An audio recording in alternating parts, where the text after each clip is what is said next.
অচেনা ছিল, তারপর বয়ফ্রেন্ড হলো, তারপর বর হলো, এখন জ্ঞানদাতা হয়ে বসে আছে।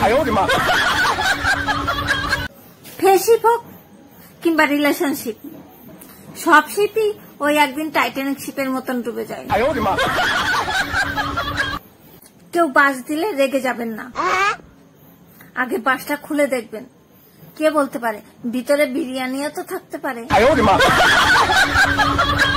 জীবনেও ফর্সা ছিলাম না, তারপরেও কিছু লোক দেখা হলেই বলবে তুমি না আগের থেকে অনেক কালো হয়ে গেছে। এইটা কোনো কথা?